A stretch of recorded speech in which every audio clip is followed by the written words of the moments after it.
looban ng isang supermarket sa Camarines Sur, ang sospek nagmeryenda pa bago nagnakaw. Ang insidenteng nahulikam, tinutukan ni Tina Panganiban Perez.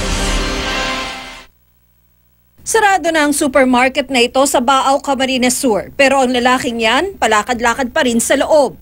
Base sa kuha ng CCTV, sa refrigerated section ang punta niya. Paglabas niya roon, may bit-bit na siyang cake. Naglakad-lakad siya malapit sa mga estante bago nilantakan ang cake. Siyempre, pagkakain, kailangan ng panulak. Kaya ang lalaki, bumalik at kumuha naman ng soft drinks. Doon na nakuna ng mas malapitan ng CCTV ang kanyang muka. Naka-gain entry siya doon sa likod ng mall operation office. May window grills doon siya pumasok. Finorce niya yon, nakapasok siya sa loob. Bago sumibat, ninakaw rin ng suspect ang service phone ng supermarket at mahigit 12,000 pesos na cash.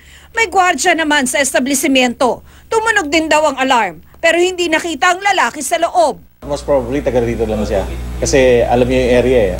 Alam niya rin kung saan siya papasok. Tinutugis na ang suspect. Sa Tagum, Davao del Norte naman, huli rin sa CCTV ang rider na tila may hinihintay sa labas ng City Hall. Naka-helmet at jacket siya na tinanggal niya kalaunan. Tumayo at kunwaring nag-text ang lalaki. Nang makatsyempo, pasimple niyang kinuha ang target na helmet sa isang motorsiklo, saka umalis.